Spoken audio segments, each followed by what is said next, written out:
Know what this is? It's the sound of the radar scanner right here at London Airport.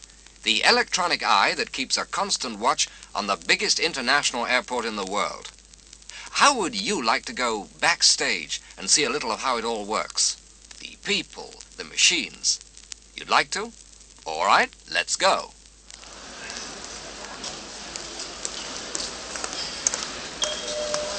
British European Airways announced the departure of their Boac flight 104 to Nice.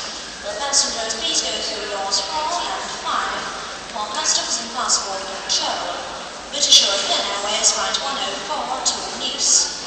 Baillot annonce les voies de vol 104 pour Nice. Les passagers sont priés de se présenter au passager contact chez 5 pour les formalités de départ. People first. Over 6 million. That's a rough total of the number of passengers who pass through London Airport each year.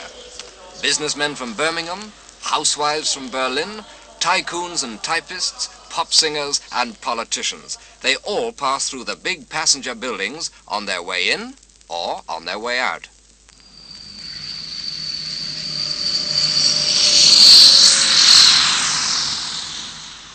Here's a typical arrival. A Britannia just touching down after a 10,000-mile flight. On board, she carries a crew of 4 and 60 passengers.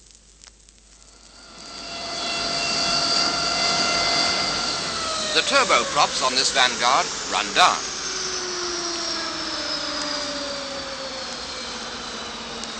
And take their time about it. And if you guess that it isn't only the passengers who get the VIP treatment here, you'd be right. Whenever a plane lands, it gets just as much attention as the people on board, maybe more so.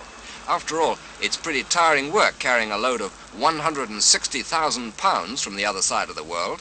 So here come the ground staff, refueling, checking, double-checking, and checking again.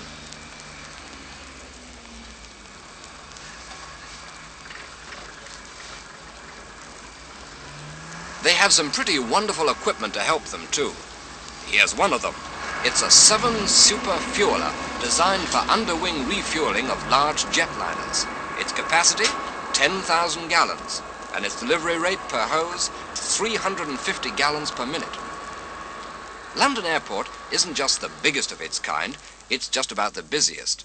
157,000 planes passed in and out in 1961. And the figures are going up all the time, making the airport a crossroads for every kind of plane you can think of. And maybe some you can't. How about a quiz?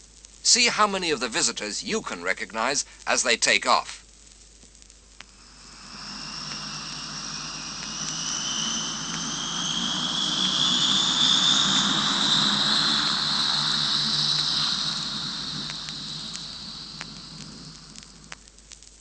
Got it? That was a Viscount, the first jet prop airliner in the world. Here's another. A bit harder this time.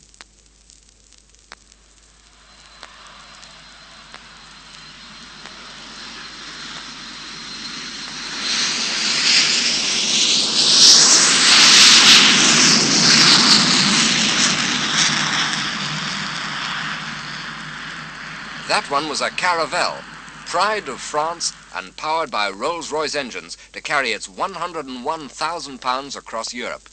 Another point, the Caravelle was the first airliner to have its engines fitted at the rear of the fuselage, an idea that's catching on fast.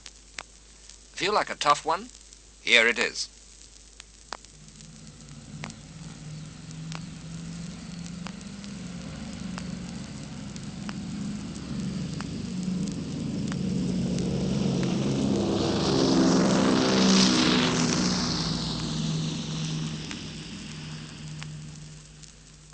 That's a Super Constellation, quite a rare visitor to London Airport these days, and its piston engines make it something of an odd man out among the jets you've heard on this record. Something not quite so tough now. If you can't remember the name, think of shooting stars and you'll be on the right track.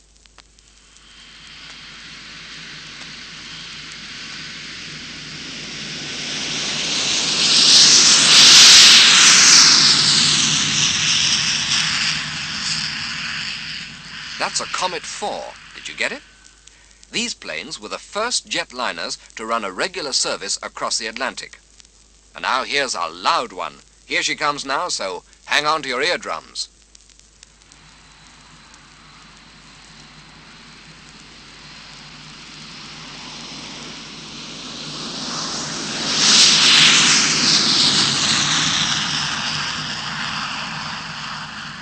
That monster was the Boeing 707, the largest plane in the world and capable of carrying as many as 189 passengers. Britain can be proud of the fact that many of these airborne giants are powered by Rolls-Royce engines. And here comes another monster.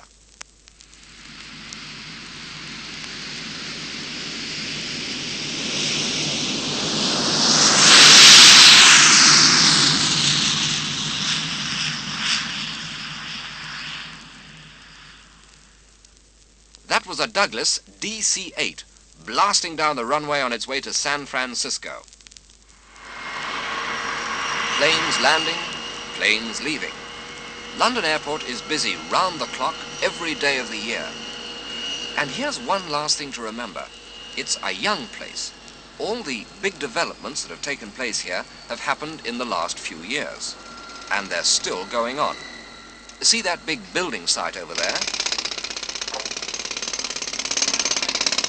That's one of the fine new buildings going up to help make this the airport of tomorrow. Maybe that's something which you both have in common. You're growing fast.